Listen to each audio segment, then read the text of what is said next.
Just real fast, guys, before we get started with this show, I know you're excited to hear about this one, but I wanted to let you know that I now have Glencairns. I don't know if you can see it right there. That is the shaman face, and it says Whiskey Shaman on him. If you want a Glencairn, hit me up. But I don't know if you guys knew this or not, I still have challenge coins available. These are awesome challenge coins that actually fit right on top of your Glencairn to keep the bugs and nasties out. If you want a coin or a Glencairn or both, head over to shoot me an email or a DM on my socials, Whiskey Shaman Podcast at gmail.com. And I'm working on a storefront. I really am. I'm working on an online store, so you guys can just go click and buy from there. But that's 2025 goals. We're not there yet. So y'all head over to email me or in my socials and let me know if you guys want a coin or a Glencairn or both. Y'all be good. Thank y'all, and keep your spirits up.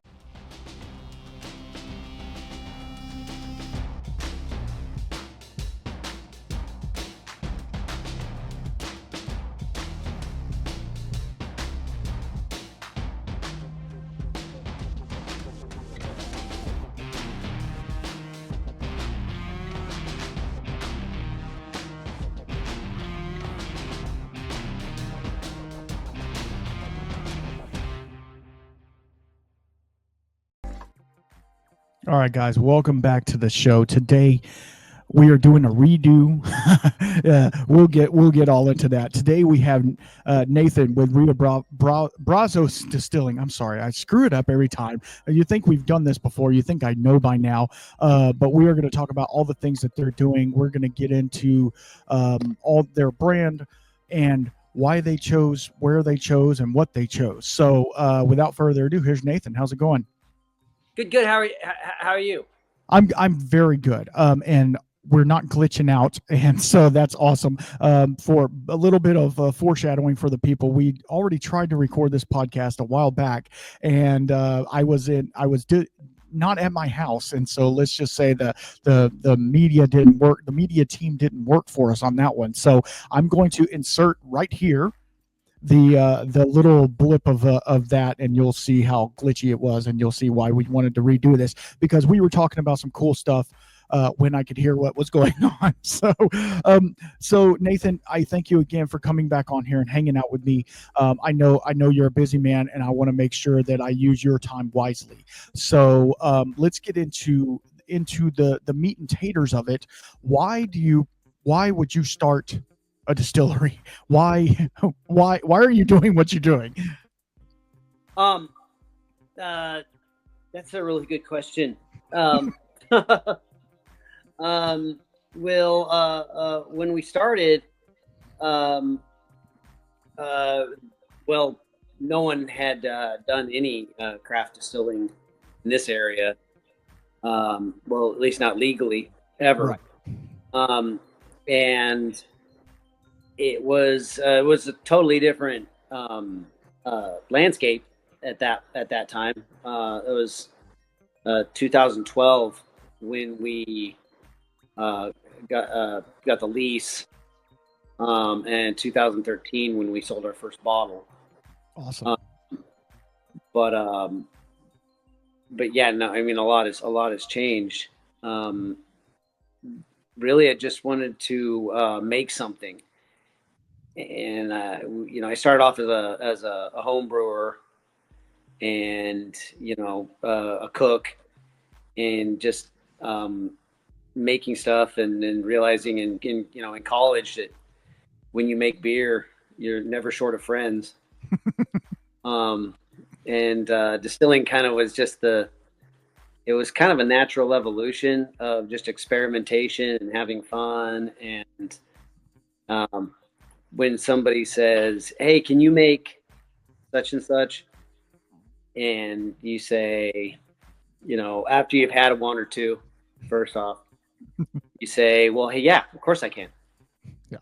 And eventually somebody's going to say, "Well, can you make whiskey?" And you say, "Well, yeah, of course I can." I mean, sure. Fractional distillation, sure. And then 20 years later, It's just, and you know, thousands of gallons and hundreds of barrels put away. Yeah. It started innocently. It wasn't that big a deal when we started. Right. But at some point, I've got friends that are in law enforcement, and my father's a physician, Mm-hmm. and these men are standing in my garage looking around saying, "Hey, you should probably get a permit for this." Yes. Yeah. So that's that's basically where it started. Got it. At some point, an electrician or a building contractor looks at you and says, "Do you have a license to be doing all this?" Yeah. So yeah. Yeah. And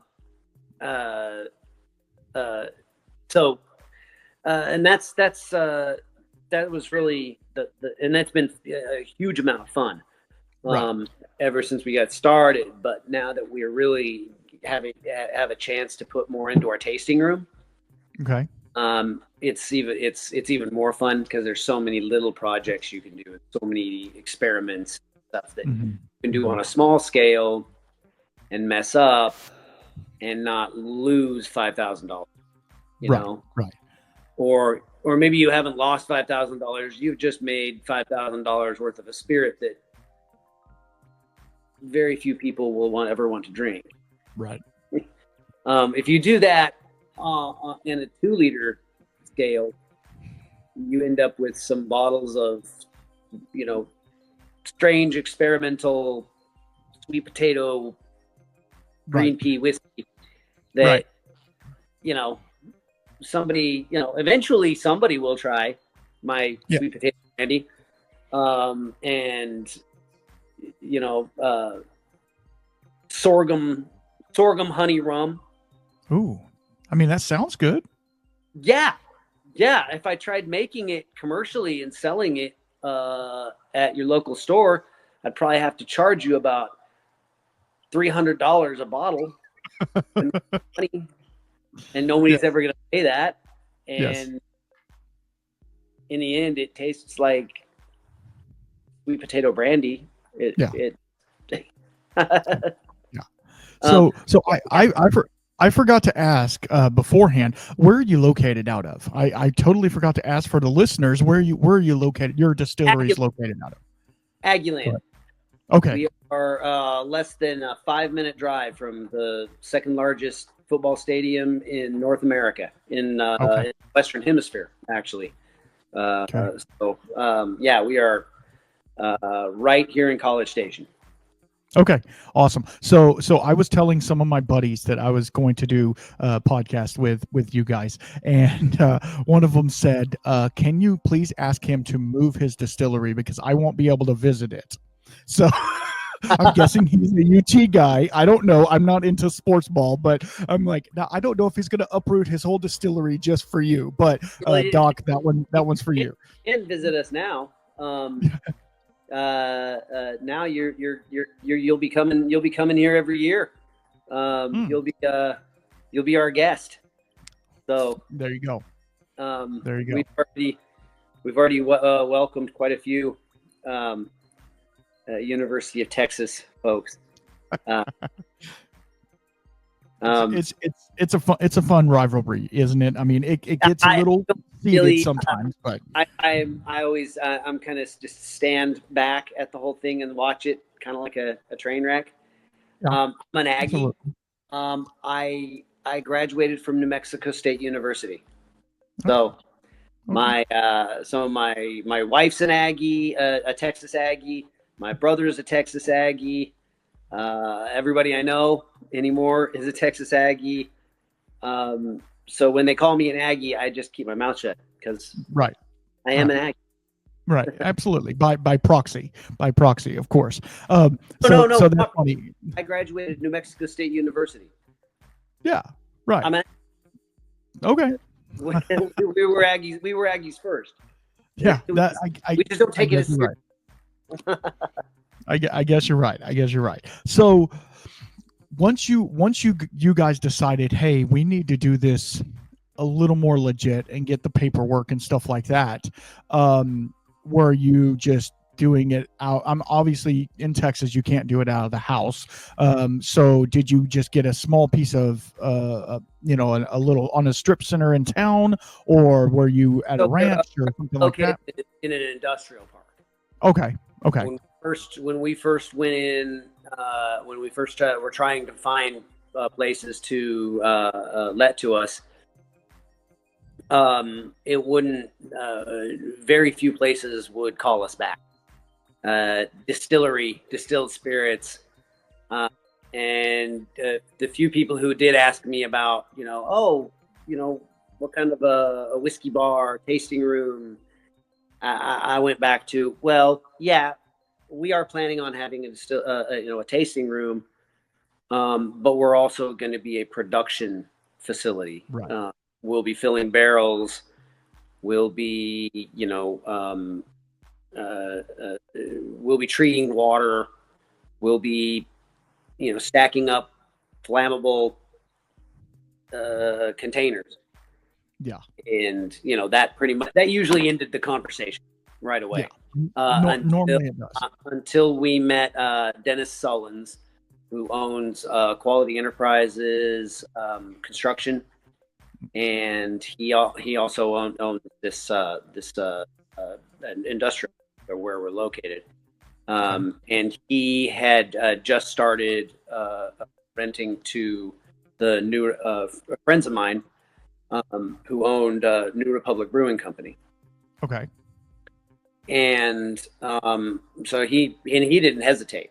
He took one look at my setup and what I had in mind, and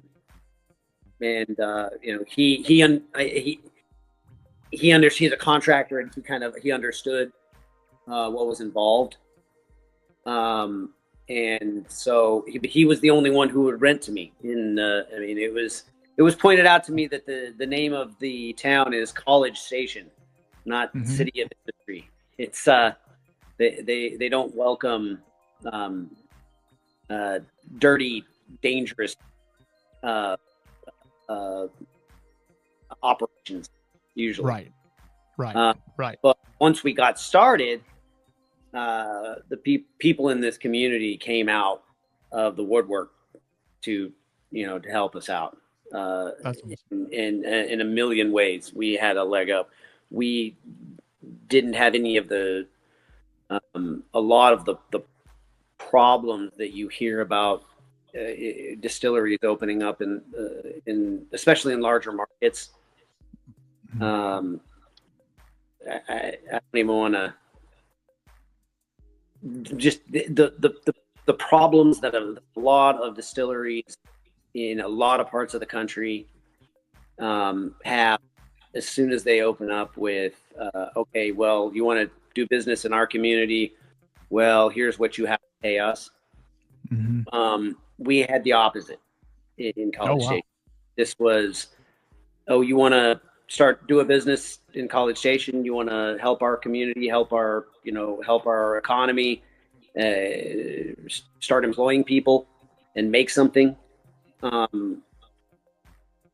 Absolutely. How can we help you? Right. The night that the guys from the brewing company let it out on Facebook that our tasting room would be sort of open, we had 50 people that night that we didn't know what to do with. We just were like, hey, here we have t-shirts you can buy. Yeah. We don't have hardly any. We had some White Dog whiskey to give people in shots. That was all. And that's the opposite problem that a lot of folks have. Absolutely. And another cool thing is like having, and I've heard this a lot about, especially more college stations, not just College Station, but more college areas. The community really comes out and they really want to help because they need infrastructure. They need somebody there that's local, that's going to give back to the community, because a lot of these people are from out of town, out of state, and they're coming in, and it doesn't really help the local economy, where you guys are giving back to the local economy, like you're saying, employing people from that area and stuff like that. So it's really cool that they kind of gave you a pat on the back instead of a kick out the door. Exactly. And that's that is a big part of it. That,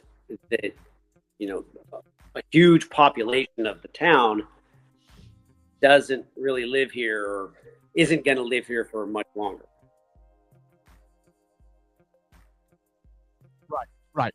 Sorry. I mean, including my own employees. I primarily hire Aggie engineering students, and and these guys are gone. Hey, babe, Tiffany. These guys are gone. By the end of the semester. We're about to die. Phone's about to die. It's always technical issues. That's always that's what happens right when you think you have everything lined up. It never is. So while you were talking, you don't know this, I'm sure, but me and a couple of buddies of mine did a YouTube thingy, and we were trying to find the best Texas whiskey, right? The best Texas whiskey. I did. I saw your video. Yes. Okay. Cool. So I did swatch bottle that. Awesome. So one of your bottles was in there, and I have literally maybe half an ounce left in here. And this is the single barrel wheat whiskey. So what I'm going to do, I wasn't going to drink tonight, but since you're here, I'm going to pour whatever's left of this and have a little sip of it, because I feel like talking to the man making the stuff and drinking it along with him, just kind of gives you a little nod. So can you tell us a little bit about the wheat whiskey itself, and then we'll get into the whole production part, but tell us a little bit about your wheat whiskey and why you decided to do a wheat instead of some of the other ones. Yeah. Partly because it's the main reason is because I really like wheat. Okay. That's fair enough. You put in we started off with a 5% wheat edition, and then moved it to 12 because that's kind of a stand. There's a very, very, very, very popular mash bill that's at 12% on the flavor grain, and so we thought 12% flavor grain, and our flavor grain is wheat. Let's do 12%. And then we moved it up to 20%, and then we moved it to 25%. It just gets better every time. Yeah. And wheat is it's not as easy to work with as some, but it's a fun grain to work with, as opposed to rye, which absolutely. I've heard more horror stories about rye than anything else. It's miserable. As a home brewer, I know that a lot of it is just me being, I'm rye shy. Mm-hmm.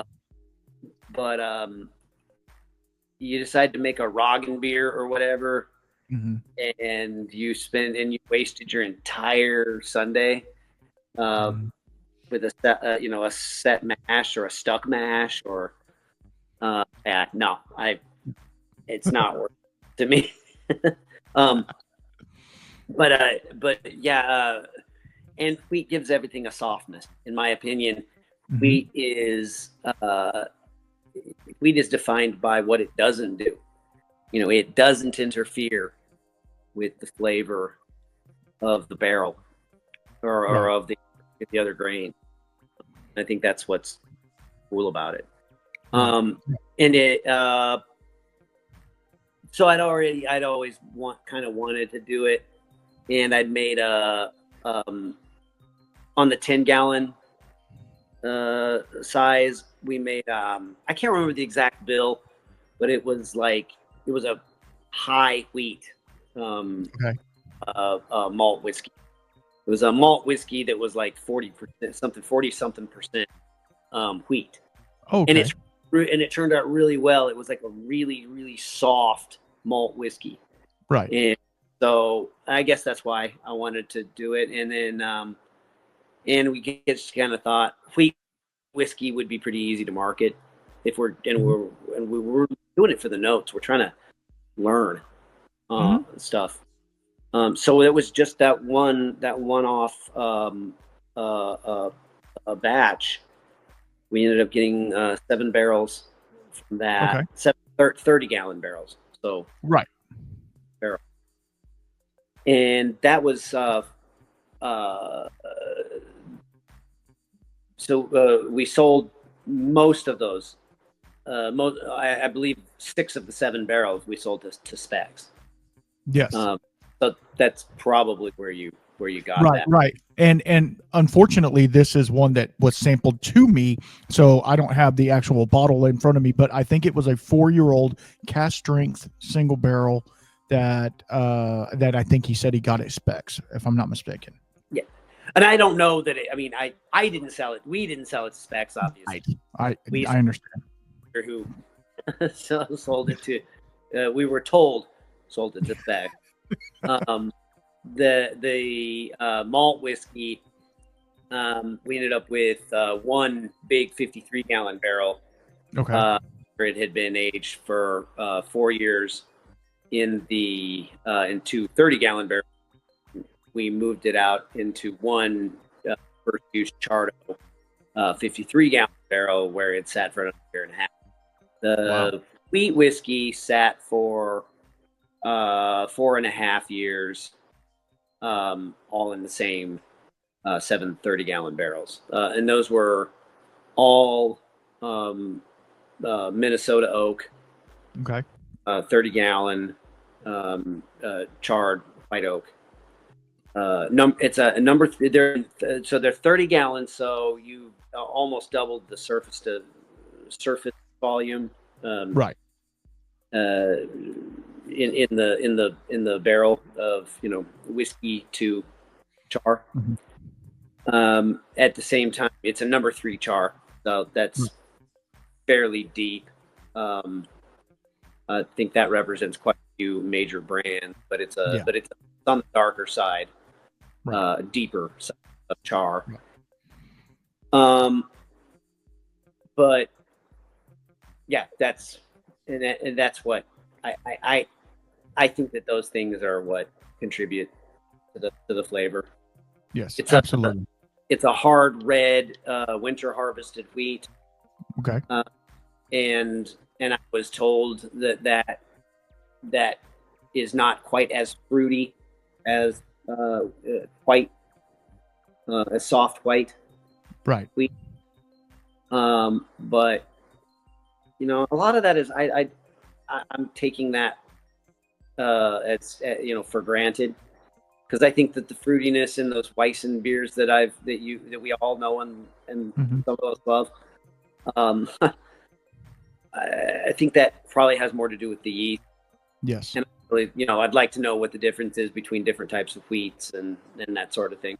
But this was really one of the first chances we had to really play with that.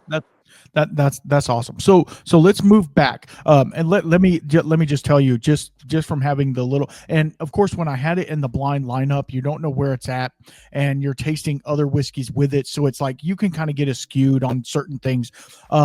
Obviously, all of the whiskeys in our lineup were amazing. So they were all great. And it was really cool to see you guys, and I'm going to say you're a smaller brand because you are, going against some juggernauts like Balcones and, Still Austin, right? So these guys are making 7-8 barrels a day. You're making what, 1 barrel a day, 2 barrels a day? That'd be ambitious.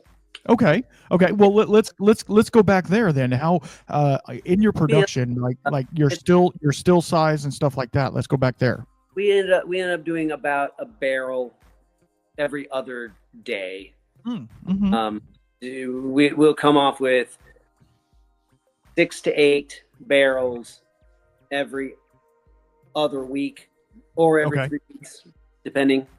And it really does matter when in the semester it is, because during the summer, when I usually don't have very much help, and we've got 120-degree ambient temperature in the still house, we don't get much done. And in the middle of the semester, we keep it rolling. Right. And this year, where we try to keep the still full. Awesome. But then again, during finals week, I usually plan on taking that off, because none of my employees are going to show up during finals. Right. That's and it's so cool that you're able to employ, I call them kids. They're not kids, they're grown people, right? But employ these kids, and they're able to learn about the science of distillation, and also make a product, which is really cool. And do you ever see some of them come in early, and then at their, I don't know how long you've been doing this with the program or whatever, but have kids come in freshman year and stay to senior year and see a finished product that they've had hands in? No, that would be cool. Yeah, absolutely. But no, we hire them when they're a junior, and Okay. at the time, the summer after their senior year,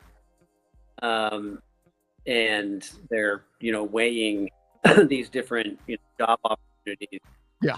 And then it really is funny, because I've had people really would rather stay and get paid pennies to make whiskey and have fun, Mhm.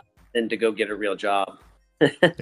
Absolutely. I mean, but I mean, this is a real job for some, but I'm not going to pay you a whole lot more than you would get paid at, make chicken fingers. Right. Just Exactly. a lot. It's just a lot cooler than making chicken fingers. And so no, but we've had a lot of people, almost everybody, come back. Oh, that's awesome. That's awesome. You almost always have them go to their generation and start knocking on barrels and saying, oh, "Hey." Yeah. And like they sign the side of them or something, say, "Hey, I helped fill this barrel," or something like that. They can come back to it and be like, "Hey, look, it's still aging. Can we pull a little sample off or whatever?" Yeah, they actually know which barrels were there. They'll go through my rick house and find these barrels. So yeah, that's awesome. And there are some barrels represent different things. I mean, I have barrels in there that are like, oh wow, that is evidence that I'm a genius. That day was so wonderful, and that whiskey is going to taste so great. And then there are other days I can look at that barrel and just say, like, however much we sell that for, it wasn't worth. It'll never be worth it. It's never going to be worth it. Exactly. Never pay me back for what it took to make that bourbon. Right. That's funny. That's we're trying to get a consistent product on a very small scale, and we're trying to make the absolute best bourbon we can every single time. And it's a pot still. Okay. So we don't make compromises, but we're really on the stills time, and the ambient temperature can change change our entire day. Mm-hmm. The humidity, and I've had power outages that actually shut down the building before, because we don't have large scale generator to power 3-phase power. Okay. So yeah, like it ain't balconies. Right. No, exactly. But so going back to your setup, are you running an electric rig? No. Okay. a 970,000 BTU boiler. Okay. It is one of the large boilers in the area. Okay. Just to power my still and my kettle. Okay. So we fire. It's a gallon steam fired kettle. We boil our mash. By boil, you mean 185 degrees. Bring that up to 108. And we'll set it there. Bring down our temperatures. We'll cook in that, and transfer to our fermenters. Ferment for 4 days. Okay. And transfer over to still. Still was built by Trident Welding. Okay. Yeah. Now Trident Stills, I guess, Mm-hmm. in Maine. So it's all 100% American steel. Awesome. Something that if you know what to look for, you can see where the Chinese and the German metal is. Yeah. In my factory because it's so replete with with Trident. Right.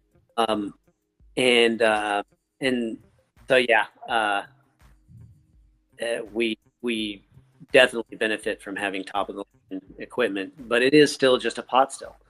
Right. So it's kind of a way of cheating to get a good product every time.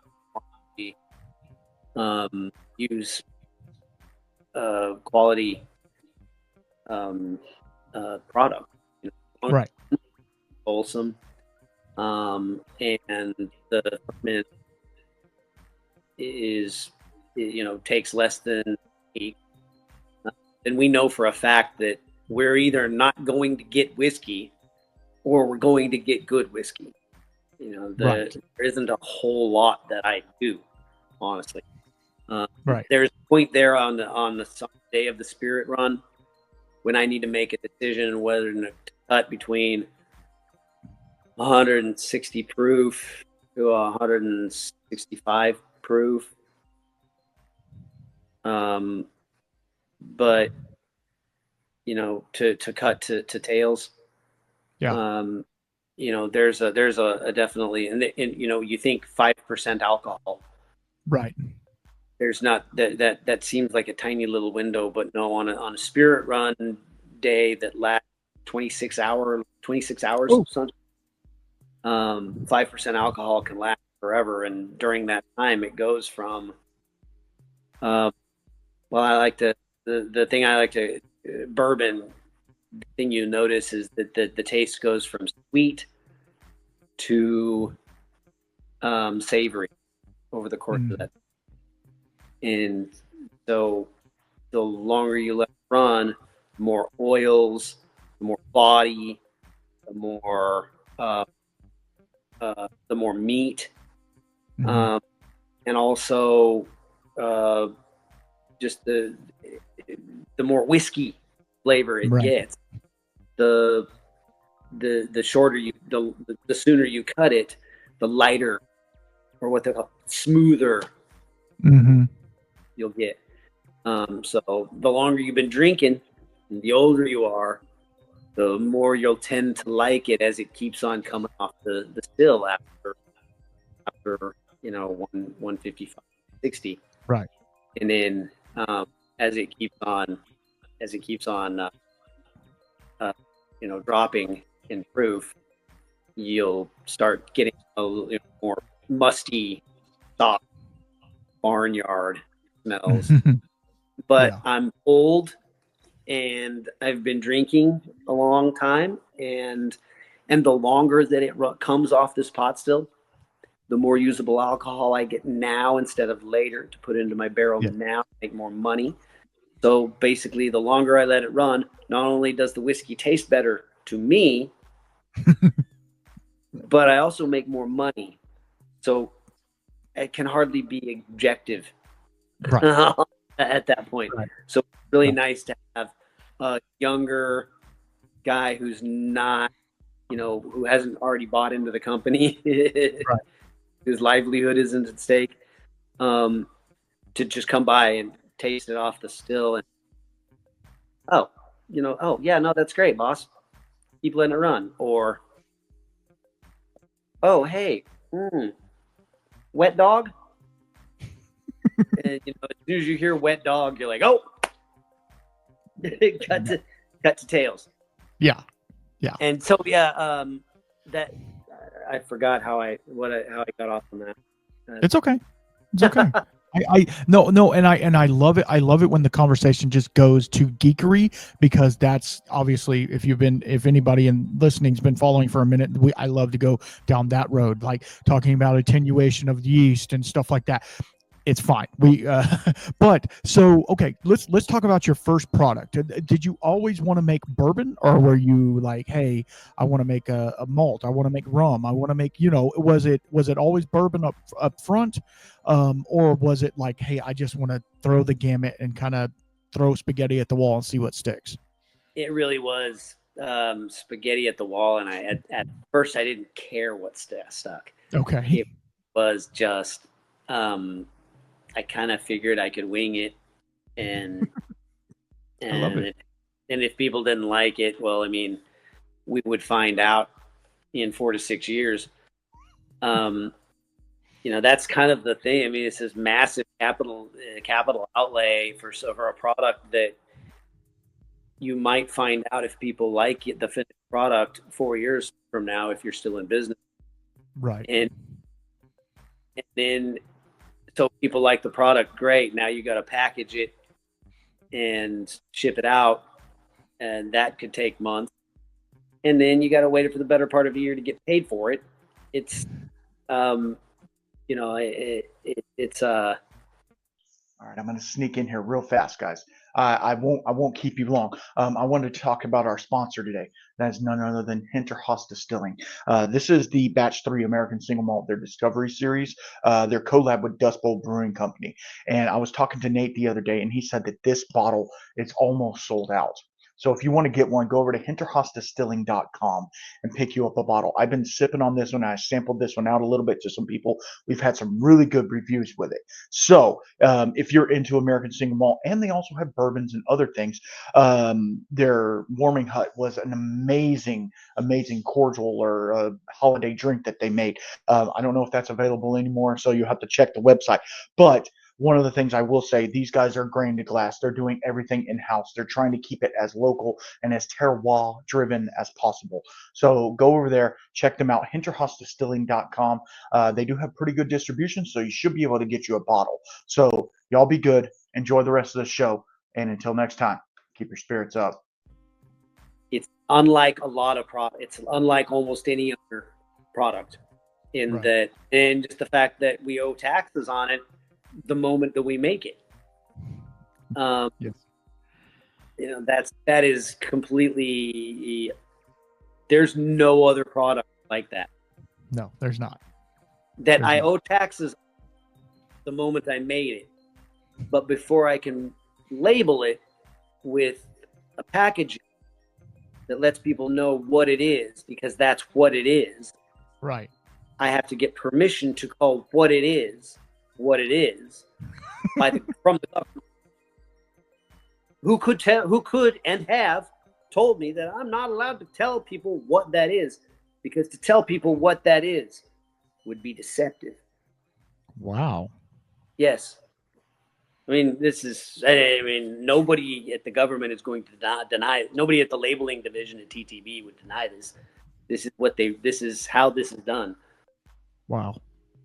Yes, if you called it whiskey, yeah, I honestly, it gets really complicated, but yeah, I'm sure it does. There is no other product like that. Yeah. If you diapers or ammunition or nuclear bombs, if it's, if you made a nuclear bomb and you slapped a label on it that called it a nuclear bomb, and you sold it as a nuclear bomb, and later on it turned out you sold somebody something that wasn't a nuclear bomb as a nuclear bomb, well, that's fraud. You can go after somebody for that. Or if you sold some nuclear bomb that wasn't supposed to get a nuclear bomb, well, that's some other crime, right? I mean, right. Then you can go after people for breaking the law. You don't have to get permission from the government to call a spade a spade.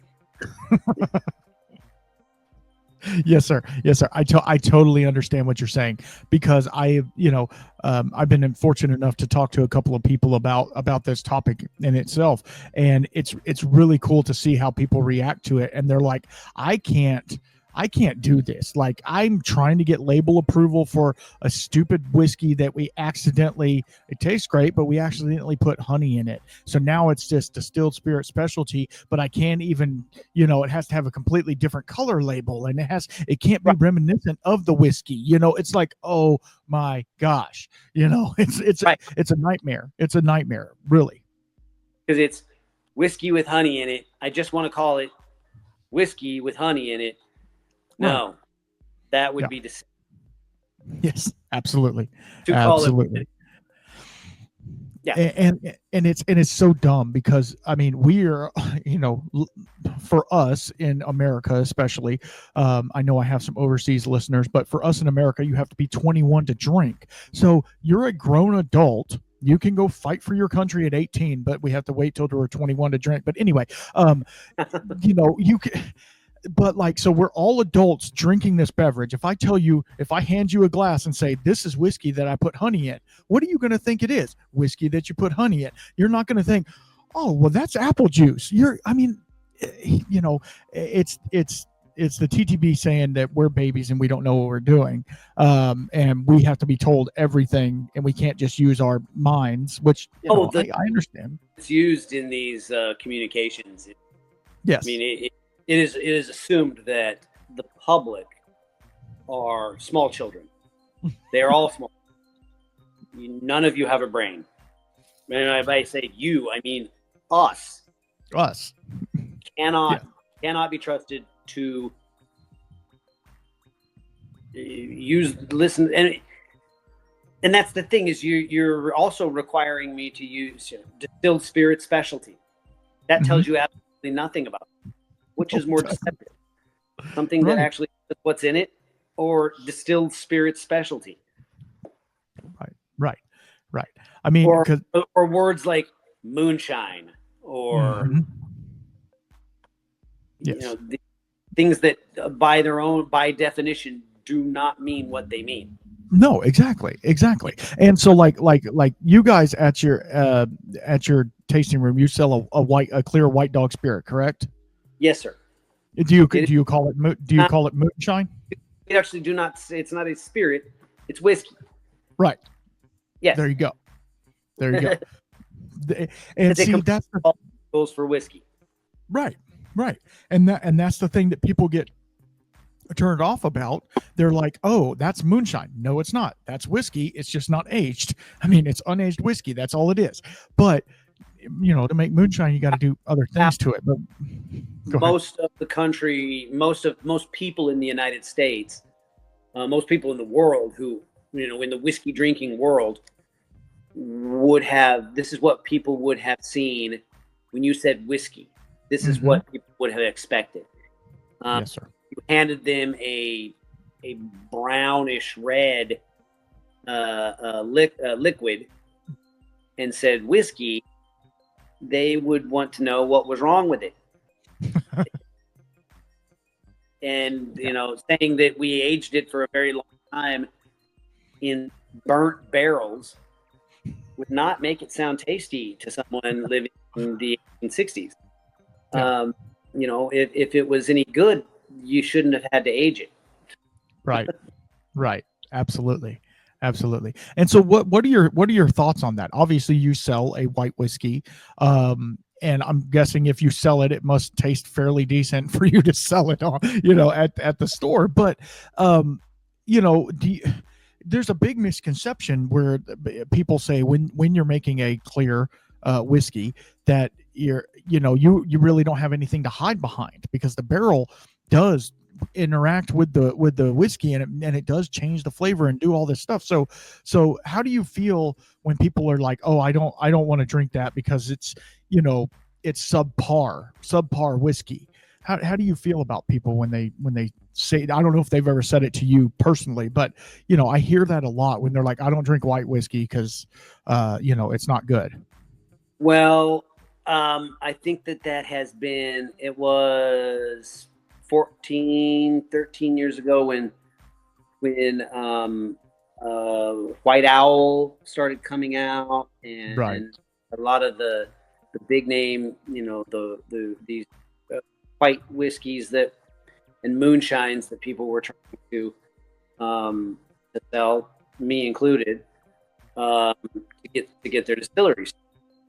Right. And moonshine was a popular term because it harkens back to the Prohibition era, and so I think that was, but because it's not a regulated term and it was trendy, and people just they put them together, they put them in one category together, right?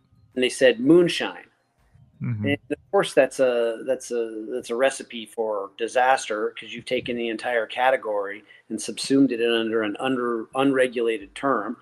And right. So the obvious next thing to do was to make money off the moonshine craze by taking crap spirit that you probably couldn't legally call rum, and that, yeah, if you can imagine. And calling that, slapping a moonshine label on it. I mean, it just, and so that's what most people who have been introduced to moonshine in in today's market, most people, when they've been introduced to moonshine, which they say, oh, moonshine, it's whiskey right off the still. This is what whiskey tastes like when it's right off the still. And then they pour them some crap that is, subpar vodka. Right. That's not White Dog. It's not a highly rectified White Dog. Right. It's just a really, really, really badly distilled vodka. And that, and so that's why people have that. That's why that's stuff. And I thought, I'll rise above, 2012, Nathan, 2000. Yeah. I'll rise above, and I'll never use the term moonshine, not in my personal communication, not in marketing, right. not label, not, and then we'll somehow be separated from that category. Right. But I'm afraid that most people still probably just see whiskey in a bottle of clear spirit and say, "Oh no, I already had moonshine when Absolutely. I swill, 8 years ago." Yeah. And and then so they don't want to. And it is kind of a weird. It's a white whiskey. It's kind of a weird, sell. Yeah, it's a niche market for sure. There's only the nerd part, the whiskey nerd part is going to be like, I want to taste what it tastes like before it's been aged, and then do a side by side with the aged product and stuff like that. So like, I get it, but at the same time, I don't even think that's our majority of our whistle stop drinkers. I think the majority of our whistle stop drinkers are people who, for whatever reason, it was at a party or something. Somebody introduced them, said, "Hey, you should try this," and they tried it, and they loved it. And they mix it, and they put it with, they put it in margaritas. They make whiskey tonics, because gin and tonic's good because it, the juniper oil balances the quinine. Right. That's why a vodka tonic is, the only people who actually order that are, psychopaths, because you know, like if you've ever had a vodka and tonic, it's like alcohol and quinine, and Mm-hmm. and now like the only reason you would do that is because you hate yourself. But but try my whistle stop with um, Tonic. with tonic water. Wow. Okay. It's interesting, even if but you know that's something that we used to do a lot at the bar, just to kind of to show people what the difference between this and what you're used to. Right. Exactly. That's awesome. That's good to know, because like we're talking about misconceptions and stuff like that, and it just goes back to and it's up to us, both I and you, to inform the people that, hey, you're being led the wrong way. Like, this is wrong information. This is actually what it's like and what it's about. And that's one of the things I try to pride myself with. And it sounds like that's what you're doing as well. Okay. So when you started making, trying, you're doing a better job than I am. don't say that. Don't say that. My supporters, I love you. All the other guys, kick rocks. It's fine. So when you started making barreling whiskey, when you decide, were you using even smaller barrels in the beginning, and then you've graduated up? Okay. No. Okay. We decided 30-gallon barrels. My research was that 30-gallon barrels was where it was at. Okay. And that yes, you can still get a more mature tasting product in a shorter amount of time. And I've tried some very, very small barrel program bourbons that I thought were delicious and super sweet. And I'm into sweet bourbons. But you also pay money for that. Absolutely. 30-gallon barrels cost just as much as a 53-gallon barrel. So I'm paying twice as much, almost twice as much, to barrel my whiskey. Right. And it just gets worse when you go down to 15 and 10 and 5. In 2021, during the crisis, the Suez Canal and the pine bark beetle and the all that stuff, that we couldn't get any barrels at all, and I called the cooperage that we usually work with, Barrel Mill in Avon, and I said, we've been buying from you since 2000. We're really small. We don't buy that much, but is there anything you guys could do for me? I would really appreciate it. And Cooper came back and he's like, you know what? We had a sale fall through. We've got 19 5-gallon number 5 char barrels. Yeah. Oh, wow. Yeah. And I had no idea.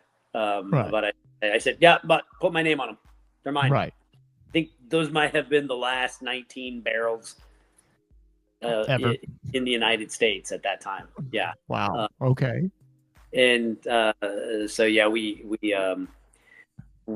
made we've done quite a bit with those barrels. Those barrels have been very fun.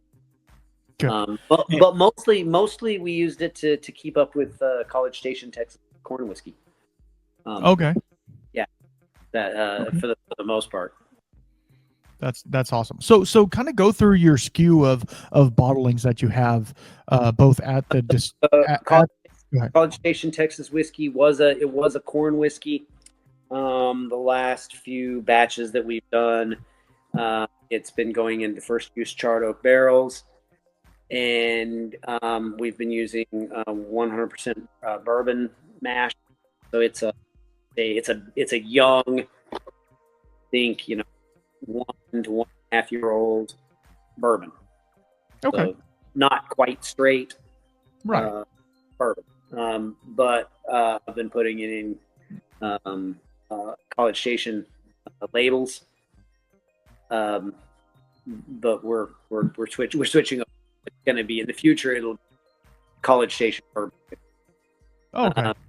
Boxcar is our blended whiskey. Okay.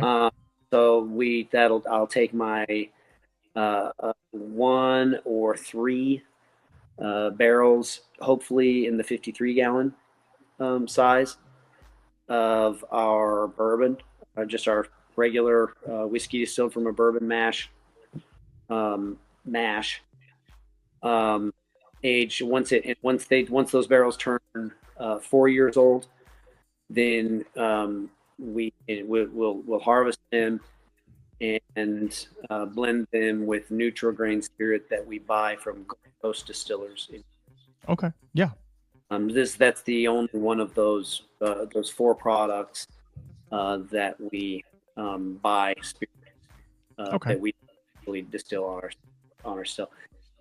I can make a neutral grain spirit on my still, but pot distilled vodka, I'd probably have to charge you about $150 a bottle for it. And again, nobody wants to pay me $100 for a pot distilled vodka. I mean, no, it's good.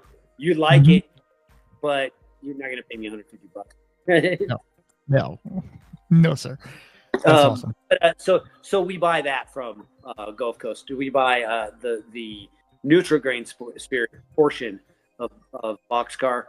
That's actually purchased in from Gulf Coast distillers, and then we'll run that through a cellulose filter. Okay. The only one of ours that is run through a filter at all, but the filtration medium is just paper. We don't chill. And in fact, technically, the process we're using it doesn't technically meet the definition of filtration. So all of the products you're going to see sold with our logo on the front are unfiltered products. Okay. Cool. Have filtered some of the other contract brands that we've done for people. We will buy barrels from brokers or directly from some of the big guys, and we'll do your own private label, bourbon clubs, barrel club, that sort of thing. Right. And we've done that for distributors, restaurant owners, and private. So that's awesome. That's awesome to hear. That was actually what got us through the apocalypse. Awesome. I mean, everybody talks about that in this industry. They're like, man, as soon as COVID hit, is like, oh God, everything was either balls to the wall. We got to get production going, or the door shut. And so, luckily, you guys are still around, as well as some of these other ones. You're still around and still producing. But yeah, that took a hit on a lot of people, especially in the distilled spirits industry. But what it did was it made all of the online distributors, they skyrocketed. So it might be easier and I don't know if you work with any of them, but for somebody to get a product from you instead of having to drive to College Station or find it at the local specs or something like that. So that's one good thing that came out of it. You could buy a bottle from Seelbach or wherever. I'm not sponsored from any of them, so it doesn't matter. But you could buy a bottle from them and it would be from your label, which is really pretty cool, because when you're stuck at the house not doing nothing on your computer all day, you can still do a little shopping. Right. Yeah. So let's talk about distribution for a little bit. Where are you as of right now? Where are you distributed at? Or through? There's a few stores in New York and New Jersey. And then bars and restaurants we've lost kind of track, but all over the world. Oh wow! Then, but it's primarily 98% of our sales are Texas. Right. and we're sold at every specs in the state. Total Wine and More carries our products. Twin carries our products. Whiskey Charlie's, Hollywood Liquor, Fat Dogs, Big Dogs, not that. Whatever, close enough. Okay. But yeah. Stoney's carries us too. Cool. So we've got a lot of buy-in in that's awesome. That's awesome. Yeah, and Specs was the Specs and Whiskey Charlie's. They were early on. They were early buyers, and really. So, yeah, I'm sure. So basically, any town in Texas, you can find. Awesome. So when you get and if you can't go into details about this, I understand. But like, let's say Specs calls you or whatever, their broker or whatever calls you and says, "Hey, I need 2 pallets of whiskey," and you don't have 2 pallets of whiskey finished and aged. Do they have to wait for it, or do you just make sure you have enough bulk stock for when they call, or do they give you heads up that they're going to make a big order? How does that work? But yeah, all 3 of those things can happen. In fact, all 3 of those things can happen on the same order on the same day. So, wow. So, but yeah, and on our size, that has been a perpetual issue, outstanding or revival. 2020, we finally conquered that problem in 2020. Okay. The whole not being able to keep up with orders, because we were able to keep up with them once they stopped. Yeah.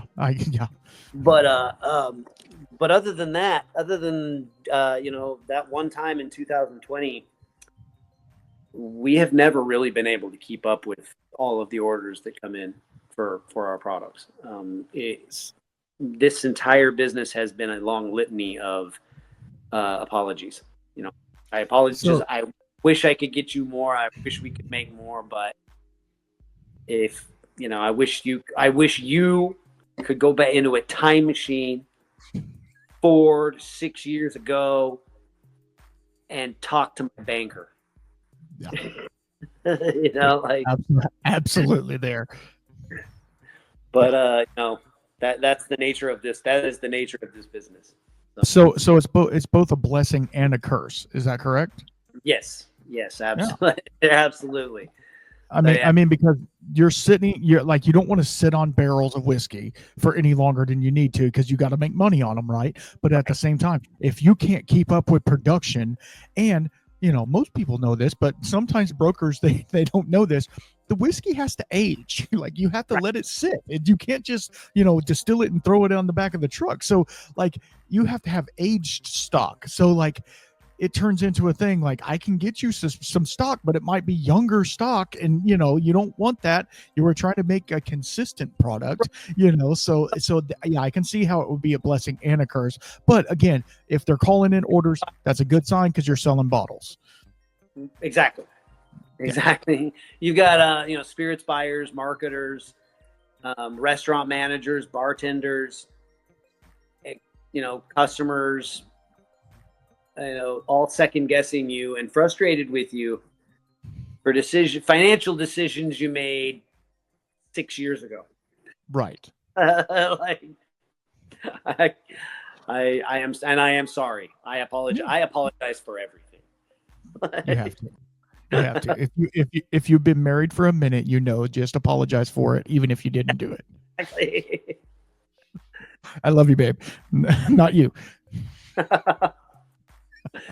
No, but it's true. And I mean, again, a blessing and a curse. But I guess this goes into my next, and it could be my final if we need to go. But when you have these times when you're like, how are we going to meet production? We have, all these orders that need to go out, and we still need to get some other stuff for the tasting room and stuff like that.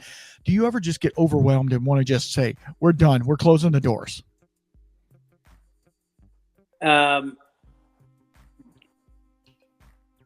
No. Okay, cool. No, I like that. I like that because I hear some people say almost daily. So, I can't imagine going and getting a job at this point. I would, I make whiskey. Yeah. For a living. I mean, really, that kind of says it all. Yeah, absolutely. No, you're right. You're right. I get it. So like, even like your worst day at work still beats sitting behind a desk, right? So it's like, whatever. Yeah. Even when I'm sitting behind a desk. Yeah, exactly. At least you have a whiskey bottle in front of you, right? Hopefully you're not drinking it while you're behind the desk, but still, it's, unless you're tasting, right? Obviously you got to taste through the stuff, but I'm surrounded by barrels. I'm surrounded by gallons and gallons and gallons of coping mechanisms. Yes, absolutely. Absolutely. So my final question, even though it's the second final question, but, so how do you, when you don't feel like a whiskey, what is something outside of your brand that you tend to go to? You were talking about a gin and tonic and stuff like that. Is there a specific brand, like, let's say some people really like Buffalo Trace or whatever? Is there a specific brand that you go to when you're not, because you sip your stuff all day doing tasting and blending and all that stuff? Is there a specific brand that you go to outside of your own, I guess is what I meant? Yeah.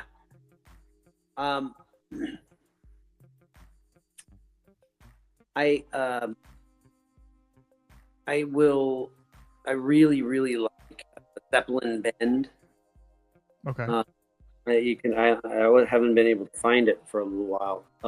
But anything that's made by New Holland Distilling Company and Jester King. Okay. Their wheat whiskey is insane. And their bourbon just over the top, sweet, really. Wow. Okay. That's kind of what I wanted to think into is like sweetness. So right, exactly. Okay, awesome. Was there anything else we needed to go over before I let you go? I'm trying to think. I really appreciate you taking the time. No, it's all good. So, do you guys have a website? You want to any social media you want to promote? Yeah, www.riobrazosdistillery.com. Okay. And then Rio Brazos Distillery on Facebook. Okay. All right. Awesome. Well, I really appreciate you for coming on here and hanging out with me for the second time and taking time out of your day. And I really appreciate it. Guys, go find you some Rio Brazos. They're doing some really cool stuff. Obviously, I already killed that little sample. I'm going to have to go get me a bottle now. So y'all be good, be safe. And as always, keep your spirits up.